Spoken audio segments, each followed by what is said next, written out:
Tuh, Alhamdulillah pada kesempatan pagi hari ini kita masih bisa belajar secara virtual. Yang kami hormati Bapak Maulida selaku moderator dan tidak ketinggalan pula siswa kelas 7 MTS NU TBS Kudus yang saya cintai dan saya banggakan. Langsung saja ke materi. Nah, ini pembelajarannya tentang sejarah kebudayaan Islam. Kemarin sudah dibahas oleh Pak Siril Wafa tentang strategi dakwah Nabi Muhammad Shallallahu Alaihi Wasallam di Mekah. Nah, kali ini nanti kita akan membahas strategi dakwah Nabi Muhammad di Madinah. Kalau kemarin dakwah Nabi Muhammad di Mekah itu kan dakwahnya secara sirri dan secara terang-terangan. Jadi dakwah pertama kali itu di Mekah. Dan kali ini kita akan membahas tentang dakwah Nabi Muhammad di Madinah. Yang pertama itu akan membahas tentang kisah hijrah Nabi Muhammad ke Madinah. Yang kedua ini faktor penyebab Nabi Muhammad hijrah ke Madinah. 3, strategi dakwah Nabi Muhammad di Madinah. 4, membangun perekonomian masyarakat. Yang kelima ini meneladani dakwah Nabi Muhammad di Madinah. Nah, yang terakhir ini kisah wafatnya Nabi Muhammad. Langsung saja yang pertama, kisah hijrah Nabi Muhammad ke Madinah. Ada 3 ini. Jadi di Madinah hijrah Nabi Muhammad itu ada rencana pembunuhan oleh kafir Quraisy, sambutan penduduk Madinah, dan kondisi masyarakat Madinah sebelum Islam itu seperti apa nanti. Ini nanti saya akan terangkan. Nah, sebelum itu anak-anak kelas 7 tolong siapkan kertas dan pulpennya untuk barangkali nanti ada yang penting bisa dicatat. Nah, di sini rencana pembunuhan oleh kafir Quraisy. Ketika itu Nabi Muhammad Shallallahu Alaihi Wasallam masih dakwah di Makkah dan orang-orang kafir Quraisy selalu mengancam dan menekan umat Muslim. Sehingga Allah Subhanahu wa taala memerintahkan Nabi Muhammad agar melakukan hijrah ke Madinah.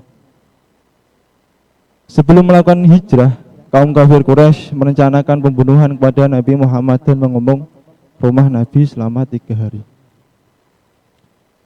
Jadi pas di Mekah itu, Nabi Muhammad itu dikepung oleh segerombolan kafir Quraisy selama 3 hari.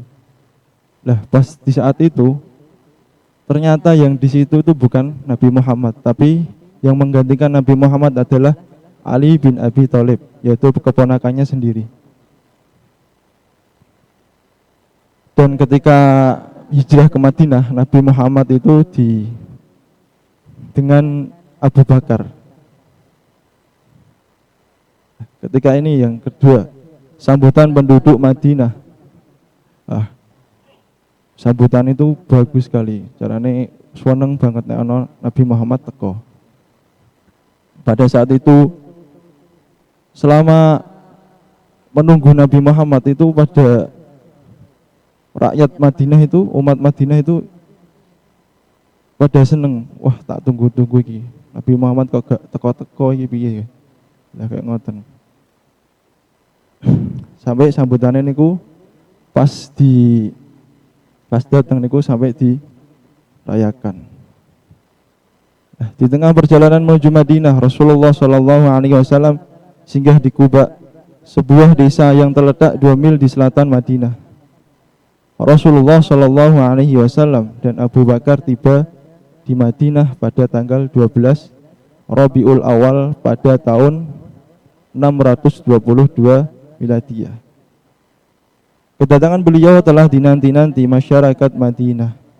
Masyarakat Madinah menyambut kedatangan Nabi Muhammad dengan kegembiraan. Lah, di situ Nabi Muhammad itu disambut dengan bacaan Tala'al badru alaina min thaniyadil wada' wajaba syukru alaina Bada'ah lillahi da. Lah, seperti itu. Saking senenge ana kedatangan Nabi Muhammad itu sampai diwacana kayak ngoten. Lah, Madinah itu sederenge niku dinamakan kota Yasrib sebelum menjadi nama Madinatul Munawwarah. Dua, tiga ini. Karena masyarakat Madinah menyambut dengan baik kedatangan Nabi Muhammad, lah sehingga itu umat Madinah dijuluki dengan kaum Ansor, yaitu kaum penolong. Dan adapun umat Islam yang datang dari Mekah diberi nama kaum Muhajirin, yaitu kaum pendatang. Saking senenge niku kepengin omahe niku dienggoni Nabi Muhammad, kaum Ansor niku sendiri. Lah sehingga itu ada pilihan, yaitu ontanya Nabi Muhammad itu disuruh milih nanti pengennya di mana. Lah pas niku ontanya Nabi Muhammad itu sampai di kedua anak yatim, sampai di situ nanti yang akan dijadikan masjid oleh Nabi Muhammad. Ketiga inilah saja kondisi masyarakat Madinah sebelum Islam. Dari sini letak kota Yasrib sangat strategis, yaitu dalam jalur perdagangan yang menghubungkan Yaman di selatan dan Syria di utara. Tempat ini juga merupakan daerah yang subur dan menjadi pusat pertanian di Jazirah Arab. Masyarakat Yasrib terdiri atas dua kelompok besar, yaitu kelompok Yahudi dan kelompok Arab. Nah, kelompok ini sering bertikai. Ora yo cekcok kayak perebutan gara-gara ngerebut kekuasaan.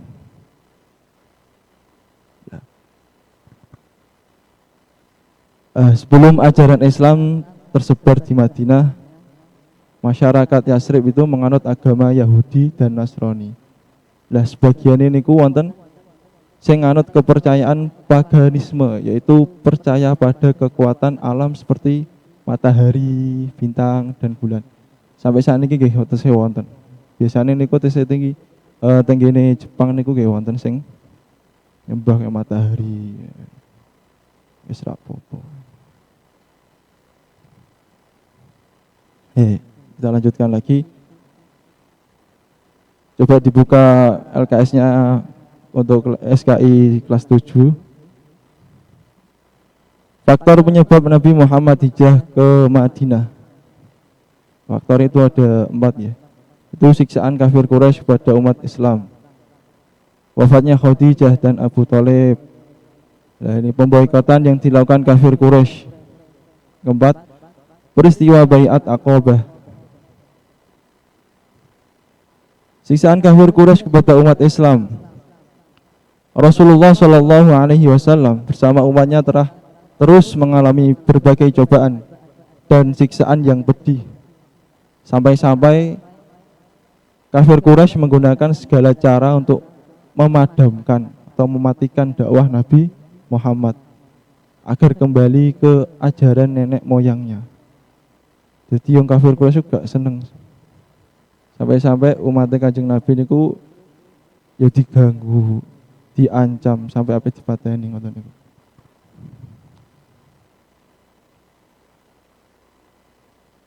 Lah, ada faktor-faktor lagi yang menyebabkan Rasulullah hijrah ke Madinah, yaitu wafatnya istrinya Nabi Muhammad, yaitu Siti Khadijah dan pamannya Abu Thalib. Sepeninggalnya Khadijah dan Abu Thalib, kaum kafir Quraisy makin gencar melancarkan intimidasi terhadap kaum muslim. Kafir Quraisy juga semakin gencar melakukan siksaan karena perlindungan Nabi Muhammad sudah tidak ada. Nah, nek dikos durunge Abu Thalib wafat niku kan tesih wonten sing ndakengi carane. Jadi Abu Thalib niku termasuk dadi penguasa tenggene Mekah. Jadi ini nek Rasulullah dakwah niku nggih wonten-wonten sing ganggu, ana sing wani. Sepeninggal iku ditinggalno Abu Thalib, Rasulullah iku semakin gencar diganggu oleh kafir Quraisy. Lanjut lagi, boikot yang dilakukan kafir Quraisy.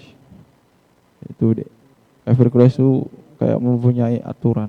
Jadi aturannya niku yang pertama, tidak menikah dengan kaum muslimin. Kedua, tidak melakukan transaksi jual beli. Jadi ra oleh adol tinuku karo wong muslim, dilarang. Ora oleh tidak berbicara dan bergaul dengan kaum muslimin. Carane kowe aku wis ra usah ganggu carane. Ora oleh ngomong-ngomong karo kaum muslimin. Piagam kezaliman tersebut ditulis di atas sebuah syahifah atau lembaran berisi perjanjian dan sumpah.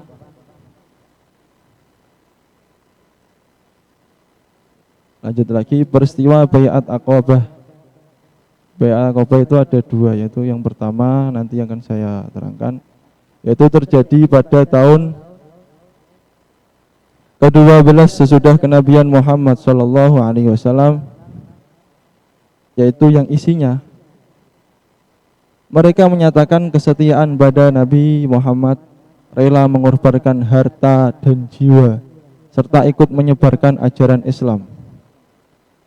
Sedangkan Baiat Aqabah kedua, yaitu terjadi pada tahun ke-13 kenabian. Terjadi Baiat Aqabah kedua ini yang isinya adalah penduduk Madinah bersedia melindungi Nabi Muhammad, ikut berperang membela Islam dengan harta dan jiwanya.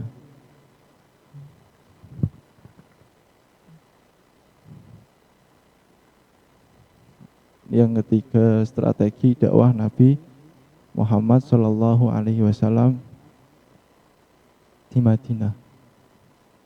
Antara lain itu strateginya ialah membangun Masjid Nabawi, mempersaudarakan kaum Muhajirin dan Ansor, membuat piagam Madinah. Di sini program pertama Nabi Muhammad Shallallahu Alaihi Wasallam sesampainya di Madinah ialah menentukan tempat untuk akan dibangun masjid. Sidik wau niku pas kula terangke niku nggih dene anak yatim. Jadi dituku niku moh kena-kena wis dikekno wae.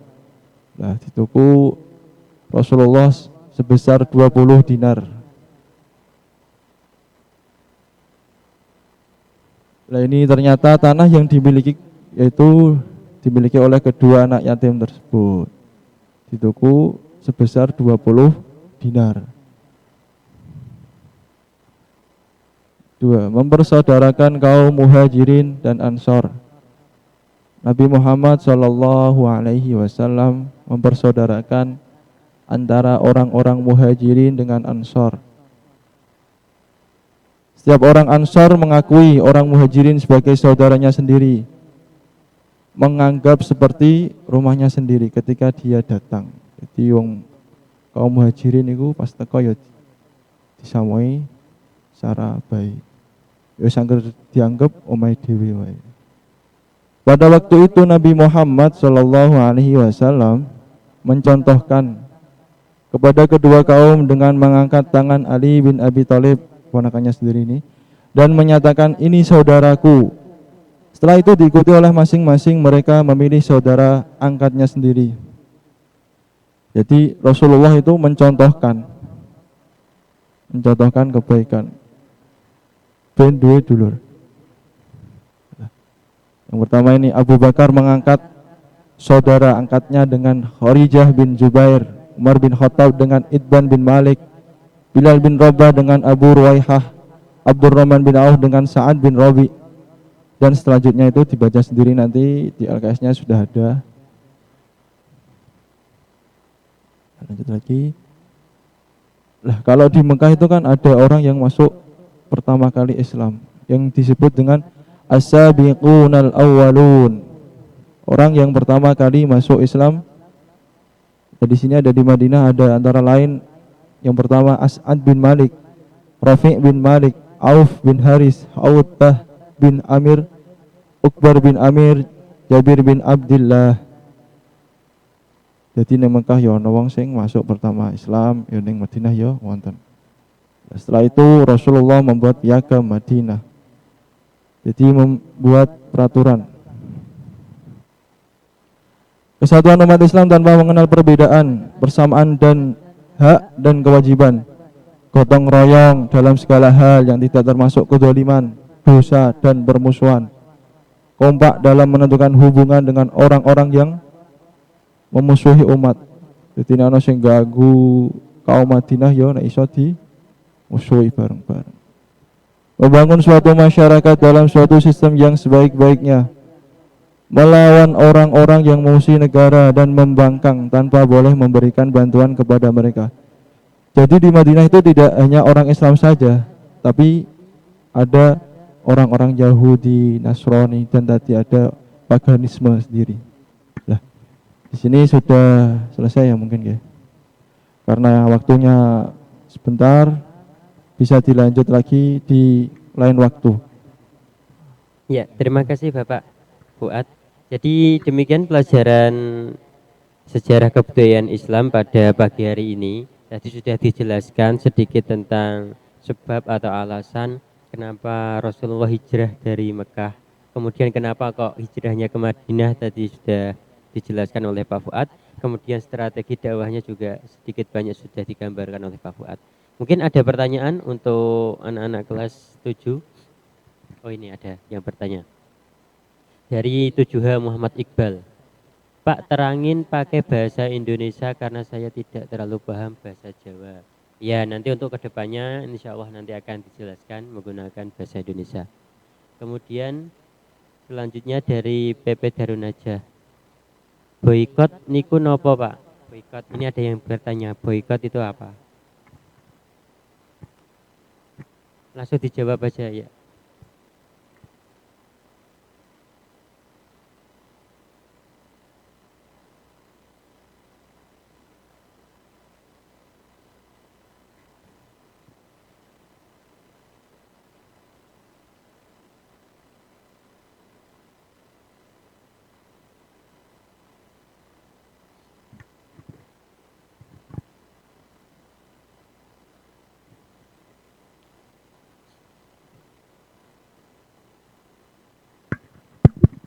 Terima kasih atas pertanyaannya. Yaitu pertanyaan ialah boykot itu nopo Pak? Boykot itu apa Pak? Boykot itu carane niku koyok duwe peraturan sing gak seneng karo orang Islam. Jadi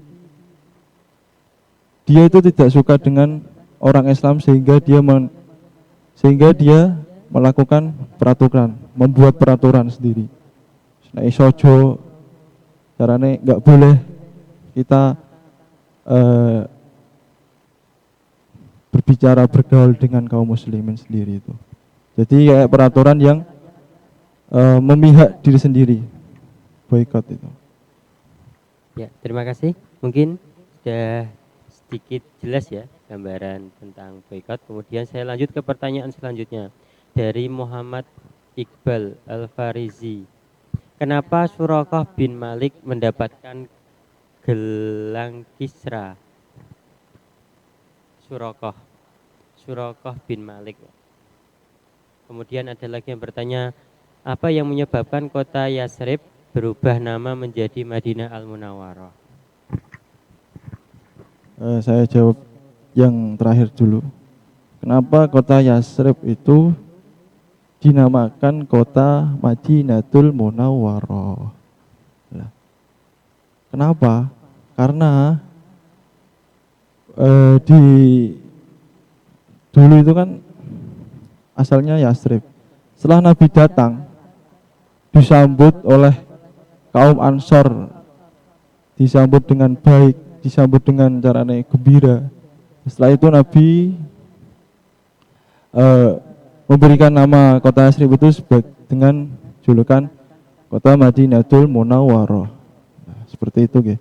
Terus yang pertanyaan yang lain apa tiba? Tadi Surakoh bin Malik kenapa mendapatkan gelang atau gelar Kisra?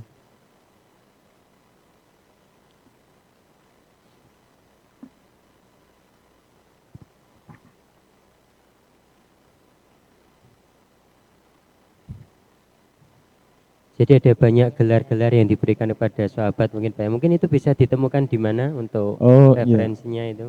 Ya, terima kasih atas tadi pertanyaannya. Mungkin bisa jadi PR buat kalian semua. Nanti bisa dicari di bukunya, di buku ajar kelas 7 SKI. Ya, Bisa buku di-download paket. kan? Ya, Oh, buku download. paket. Nggih. Ya, nanti mungkin bisa dikirim Pak. Nah, seperti itu. Di-download kan nanti bisa di-share di grup WA seperti itu. Oh, nggih, nggih, nggih. Ya, mungkin ada banyak sekali gelar mungkin Pak ya. Iya. Selain gelar untuk Surakoh, untuk siapa lagi mungkin dari Kayak sahabat-sahabat? sahabat itu mempunyai gelar Abu Bakar As-Siddiq. As-Siddiq artinya itu adalah jujur. Jadi Abu Bakar itu mendapatkan julukan jujur karena dia itu orangnya jujur banget, gak pernah bohong pada Rasulullah. Ketika itu kan pas Isra Mi'raj, Isra Mi'raj gak ada yang caranya mengakui bahwa Rasulullah itu Isra Mi'raj, tapi Abu Bakar sendiri mengakui bahwa Rasulullah itu pernah Isra Mi'raj. Berarti gelar-gelar untuk sahabat itu diberikan langsung oleh Rasulullah gitu Pak? Iya, Ya. leres niku Pak. Sesuai kepribadian Iya. masing-masing. Ya mungkin saya cukupkan sekian. Jadi untuk tadi pertanyaan yang Surakoh bin Malik mendapatkan gelang atau gelar ini, gelang atau gelar sih Pak Kisra itu? Mungkin bisa dicat lagi tadi, gelang apa gelar ya yang dimaksud Iya, yang ya? dimaksud apa? Mungkin nanti bisa langsung japri ke Pak Fuad karena waktu kita terbatas. Mungkin saya cukupkan sekian dulu Pak, karena kita masih ada pelajaran PKN dan pelajaran Bahasa Indonesia. Demikian pelajaran SKI pada pagi hari ini. Mungkin kalau ada pertanyaan nanti bisa lanjut via Jabri kepada Pak Fuad. Nanti nomornya bisa tanya di grup WA kelas masing-masing. Kemudian kita akan langsung masuk ke pelajaran yang kedua, yaitu pelajaran kewarganegaraan, yang mana pada pagi hari ini